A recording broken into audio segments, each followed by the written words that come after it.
Olá, bom dia! Bom dia a você, meu amigo, meu irmão, minha irmã. Paz e graça para todos nós. Que bom estarmos aqui para falarmos um pouquinho da palavra de Deus, né? Eu quero trazer nesta manhã uma palavra de conforto, de ânimo, de encorajamento, né? Para você. De repente você que está vendo este vídeo está passando por algumas dificuldades, alguns problemas. E então o objetivo deste vídeo aqui é auxiliar você nas suas lutas diárias, nas suas dificuldades, né, nas aflições do dia, coisa que infelizmente todos nós passamos por problemas desta natureza, né?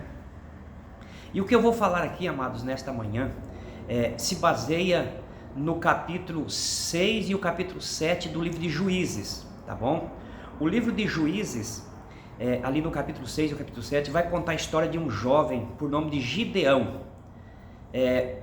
Então assim, eu não tenho como citar todos esses dois capítulos aqui, porque o vídeo ficaria longo, tá? Mas eu vou pedir para você, que tem a sua Bíblia, para você analisar. Senta com carinho e analisa, leia, sabe, o capítulo 6 e o capítulo 7 de Juízes, e você vai entender o que eu quero, a mensagem que eu quero passar para você nesta manhã, correto? Então assim, eu só vou dar mais ou menos falar alguma coisa do que acontece lá.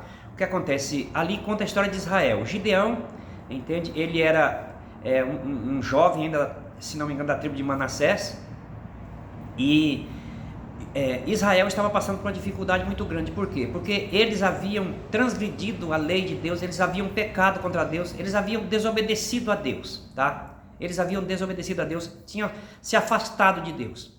Aí Deus mandou as nações vizinhas para incomodar eles, para atormentar. E essas nações faziam o quê? Eles faziam o seguinte: quando era o tempo da colheita, o povo ia lá e simplesmente invadia o país deles, as terras deles, e colhia tudo e levava embora. E não só a colheita, mas levava os animais, levava ovelhas, até jumento eles levavam embora. Entende? Então percebe que Israel ia se empobrecendo a cada dia por causa do seu afastamento de Deus, por causa da sua desobediência a Deus. E lá existiam algumas coisas assim, o mundo antigo, né? Por exemplo, existia o tanque que era deles pisar uva, chamava-se o lagar. Era um tanque, e ali eles depositavam a uva dentro e eles pisavam, literalmente pisavam as uvas com os pés para fazer o vinho. Existia um lugar também onde eles malhavam o trigo. Cada colheita tinha o seu lugar. E então o que acontece? Quando chegou o momento de colher o trigo, Gideão ele teve uma ideia, ele pensou o seguinte: olha, esse tempo não é tempo de uva, é tempo de trigo, então eu vou colher, eu vou pegar o meu trigo e vou levar lá para o lagar. E lá eu vou bater, eu vou trabalhar o meu trigo para me tirar o meu trigo de lá das palhas, mas eu vou no lagar. Por quê? Na cabeça dele ele entendeu o seguinte: ninguém vai lá no lagar agora porque não é tempo de uva. E quando eles for lá onde é malhado o trigo, eu não vou estar lá. Então esta é a forma que Gideão arrumou para poder colher o seu trigo e levar para casa para manter a sua família. E quando Deus lá de cima olhou aquela atitude de Gideão, ele achou interessante. Ele falou assim: olha, esse rapaz tem futuro. Por quê? Porque ele tinha uma capacidade de improvisar as coisas. Ou seja, se não está dando certo de uma forma, eu vou por outra, entende? Então assim, amados, nós também no nosso dia a dia hoje, nós temos problemas diversos, tá? Nós temos problemas espirituais, nós temos problema financeiro, nós temos problema conjugal, enfim, cada pessoa de repente tem um problema diferente do outro.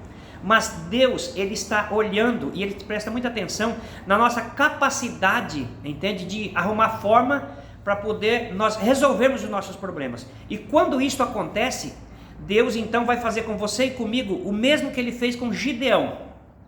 Quando você for ler lá, a história vai dizer o seguinte: que ele estava lá malhando o trigo no lagar e de repente apareceu um anjo do Senhor. E o anjo falou assim: ó, o Senhor é contigo, varão valoroso. Veja, Deus enviou um anjo, um anjo veio do céu, entende? Chegou e foi lá onde estava Gideão.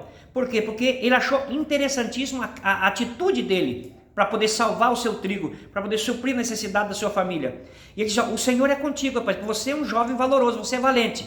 E aí Gideão então inicia ali uma conversa com ele, e essa conversa é longa, você vai ter que estudar lá, né, analisar o texto para você ver certinho, para quem não conhece essa história ainda.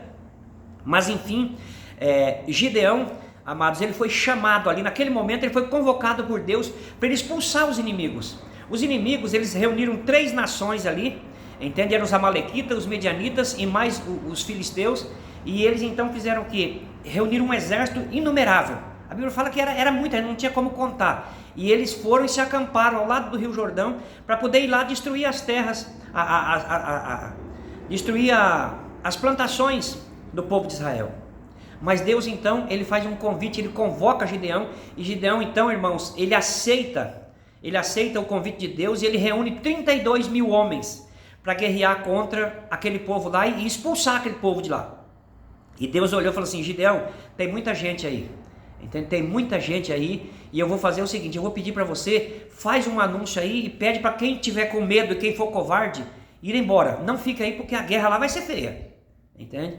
E aí então Gideão foi, e na mente dele torcendo, né, para que ninguém fosse embora, porque ele, em vista do povo que tinha lá, em vista daquela multidão de homens de guerra, ele tinha só 32 mil soldados, homens que ouviram o convite dele para guerrear, né?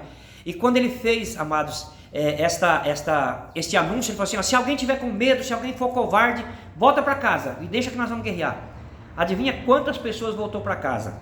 De 32 mil, 22 mil voltou. Na primeira conversa, no primeiro anúncio dele, 22 mil soldados abandonaram, e ele ficou só com 10 mil soldados.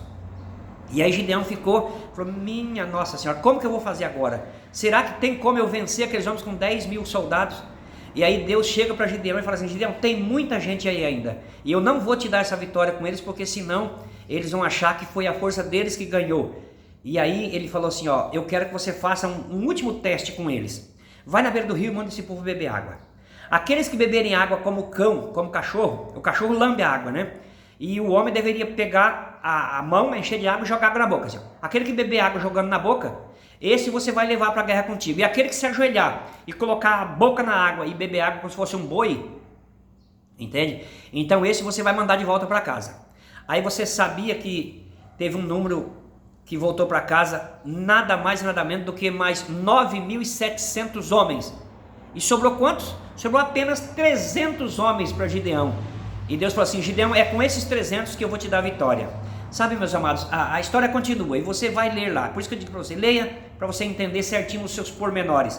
Mas, amados, eu quero dizer para você o seguinte: Gideão chega para Deus a princípio e fala assim: olha, a minha família é a mais pobre, tá, da minha tribo, de Manassés, do nosso clã. Eu sou o menor da minha família. E o Senhor vem convidar exatamente a mim para fazer isto. Eu não tenho capacidade. Mas aí Deus fala para ele através do Dom Jó: eu estou contigo. E se eu estou contigo, você é capaz de fazer isso sim. Vai nessa tua força. Porventura não te enviei eu? Você é um enviado. Sabe, amado, eu não sei quem você é. Eu não sei o teu potencial. Eu não sei se você é uma pessoa que tem nome na sociedade. Eu não sei se você é uma pessoa que não tem. Eu não sei se você é casado, se você é solteiro. Eu não sei a tua idade. Eu não sei nada sobre você. Mas eu digo para você assim, olha, Deus sabe tudo sobre você.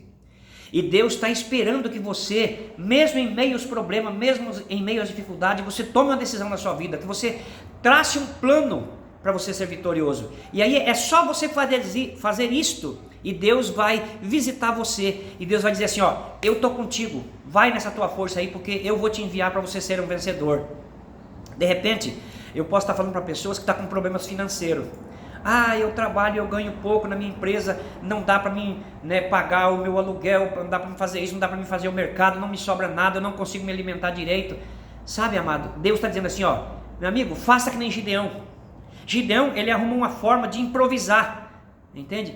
Vai lá, ó, bota aí os seus neurônios para funcionar, arrume uma renda extra para você fazer, arruma um bico para você fazer, entende? Mas enfim, aumente o seu ganho. É isso que Deus quer de você, entende? E Ele vai te apoiar, Deus está contigo. E se Deus está contigo, você não tem por que temer, porque você já é um vitorioso, entende? Se o Senhor está contigo, você é vitorioso. Gideão, com 300 homens, ele expulsou todas aquelas milhares e milhares de soldados, botou aquele povo tudo para correr, entende? E eles foram vitoriosos e a terra deles permaneceu intacta naquele ano. Por quê? Porque ele tinha, entende? O desejo de improvisar, de vencer na vida. Nós temos que ter o desejo de vencer na vida. Mas de repente eu posso estar também falando para a pessoa que está com problema no casamento. E o seu casamento está para se desfazer. Não, meu irmão. Arruma um jeito, arruma uma ideia, entende? E Deus vai estar contigo.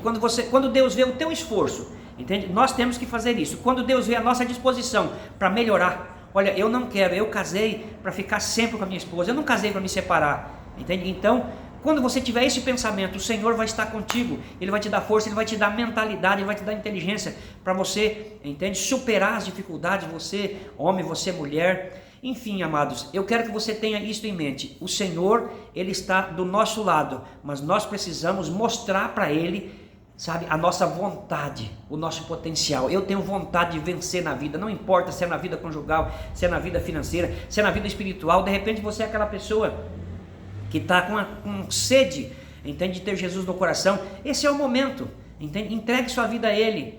Eu tenho certeza que Ele vai fazer de você um vencedor. Paulo falou assim, se alguém está em Cristo, é mais do que vencedores, entende? E nesta manhã, amado, eu quero que você entenda isso. Seja um Gideão da vida, seja aquele homem que mesmo sendo pequeno entre os seus, mas Deus estava com ele se tornou um gigante. Quando você ler a história de Gideão, você vai ficar impactado com aquela história, e você vai simplesmente pedir a Deus, Senhor, eu quero ser um Gideão do século moderno, eu quero ser um Gideão do século 21, eu quero que o Senhor mude a minha vida, eu quero que o Senhor me fortaleça, eu quero ter visão de negócio, eu quero ter disposição para trabalhar, eu quero ser diferente.